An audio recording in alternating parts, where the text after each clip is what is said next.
राष्ट्रीय YouTube channel पर आप सभी का स्वागत करती हूं। आज हमारे साथ जुड़े हुए हैं तहसील सिरौंज के SDM sir mister Harshal Chaudhary sir. नमस्ते सर। नमस्कार।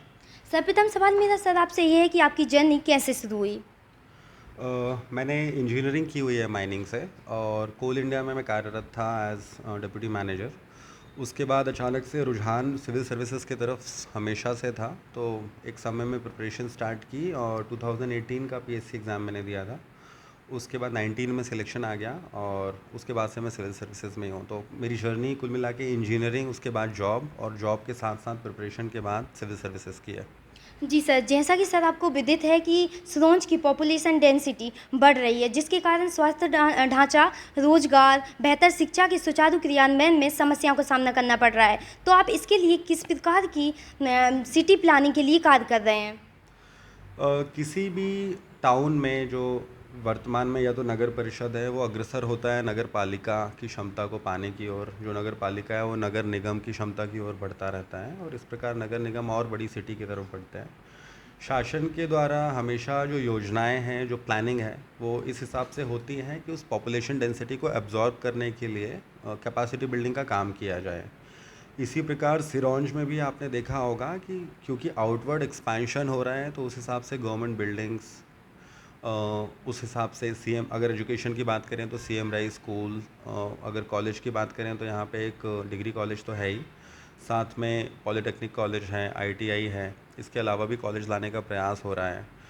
पॉपुलेशन की जो अलग डिमांड्स होती हैं, फॉर एग्जांपल ट्रैफिक की, तो उसके लिए बाईपास रोड्स बनाना, चौराहों का चौड़ीकरण, सिटी का एक्सपेंशन, उस तरीके से यहाँ पे एक पुनर्घनत्वीकरण का प्लान अभी प्रोसेस में है।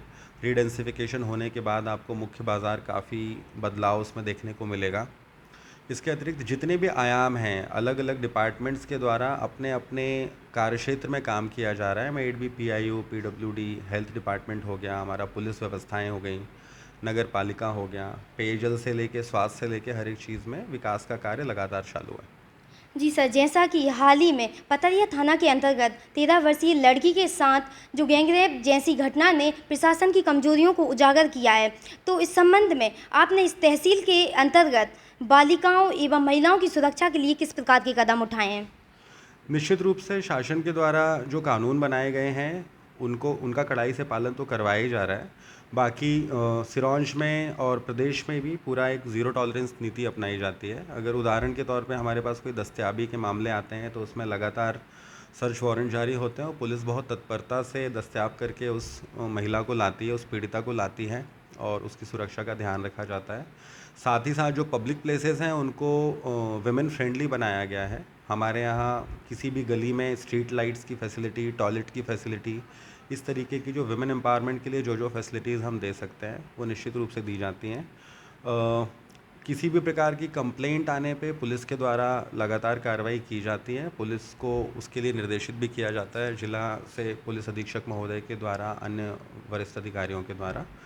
और शहर में इस तरीके की घटनाएं तो प्रायः नहीं देखने को मिलती। यदि गांव वगैरह में इस तरीके की घटनाएं कुछ कुछ सामने आती हैं तो स्ट्रिक्ट एक्शन ही उसका एक इनहिबिटिंग फैक्टर हो सकता है, कि तत्परता से जो पुलिस कार्रवाई करती है तो इसके लिए एक इनहिबिटिंग फैक्टर क्रिएट होता है और क्रिमिनल इस तरीके की एक्टिविटी करने से डरता है। जैसा कि सर इस सिरौंज तहसील के अंतर्गत बड़े पैमाने पर शासकीय भूमि पर अतिक्रमण किया जा रहा है, इस संदर्भ में आपने किस प्रकार की कार्रवाई की है? शासकीय भूमि को लगातार अतिक्रमण मुक्त करवाया जाता है, भूमाफियाओं से उसको अतिक्रमण मुक्त करवाया जाता है। हाल ही में एक बड़ी कॉलोनी की भूमि थी जो किसी फॉर्ज डॉक्यूमेंट की वजह से उसमें कॉलोनाइजेशन हो रहा था, तो उस पर भी पुलिस के द्वारा प्रकरण दर्ज करवाया गया है। एक अन्य कॉलोनी को विक्रय से प्रतिबंधित किया गया है। अगर हम ग्रामीण क्षेत्र में देखें तो वहाँ पे भी हमारे पटवारी, आरआई, तहसीलदार के अमले के द्वारा लगातार भूमियों को अतिक्रमण मुक्त करवाया जाता है, और इसका हर महीने एक रिव्यू भी होता है कलेक्टर महोदय के द्वारा, और उस रिव्यू में हमारी पोजीशन ठीक है। जैसा कि सर यहाँ आसपास के जो सरकारी स्कूल हैं उनमें मध्याह्न भोजन मेन्यू के अनुसार प्रदान नहीं किया जा रहा है, तो इस संबंध में आप क्या कहना चाहेंगे? मोस्टली जो विजिट्स होते हैं उसमें मध्याह्न भोजन मेन्यू के अनुसार प्रोवाइड किया जाता है। हालांकि बच्चों की प्रेफरेंस, मेन्यू एक सजेस्टिव मेन्यू होता है, प्रतीकात्मक रूप से एक सजेस्ट करने के लिए वो मेन्यू है कि बच्चों को डाइवर्स फूड मिले, अलग अलग हाइजीनिक पौष्टिक खाना मिले। परंतु अगर बच्चों की डिमांड पे भी कभी कभी देखा जाता है कि मेन्यू को चेंज किया जाता है। तो उस चीज़ में हम कंपैरेटिवली लिबरल हैं, लेकिन अगर कहीं पे ऐसा पाया जाता है कि मेन्यू का बिल्कुल पालन नहीं किया जा रहा है और गुणवत्ता से कोई भी कॉम्प्रोमाइज़ किया जा रहा है, तो उसमें हमारे द्वारा कार्रवाई की जाती है, संबंधित समूह के विरुद्ध दंडात्मक कार्रवाई की जाती है और वो सतत जारी रहेगी, मॉनिटरिंग सतत जारी रहेगी। इस क्षेत्र के अंतर्गत जो समाज में गरीब तबके के लोग हैं, उनके आर्थिक एवं राजनीतिक सामाजिक विकास के लिए आप किस प्रकार की योजनाओं को क्रियान्वित कर रहे हैं? शासन के द्वारा विभिन्न तबकों के लिए जो भी योजनाएं लागू की गई हैं, उनका 100% हमारे द्वारा क्रियान्वयन कराने का प्रयास किया जाता है। पात्रता की श्रेणी में जो भी व्यक्ति आता है, उसको सर्वप्रथम खुद से जाके सुओ मोटो लाभ दिलाने का प्रयास किया जाता है। उसके बाद भी सैचुरेशन के अलग अलग अभियान चलते रहते हैं। फॉर एग्जांपल अभी राजस्व अभियान चालू है, तो राजस्व अभियान में हम लोग ढूंढ ढूंढ के जो नामांतरण, जो बंटवारे के प्रकरण हैं, जो सीमांकन है, KYC है, उससे कोई भी लाभार्थी वंचित ना रह जाए, इसके लिए घर घर जाकर भी अभियान को क्रियान्वित किया जा रहा है। साथ ही फॉर एग्जांपल आयुष्मान कार्ड हो गया, तो उसके लिए हमारा अमला लगातार फील्ड में घूम रहा है, ग्रामीण क्षेत्र में घूम रहा है और no person should be left behind, इस मोटो से हमारे द्वारा कार्य किया जा रहा है।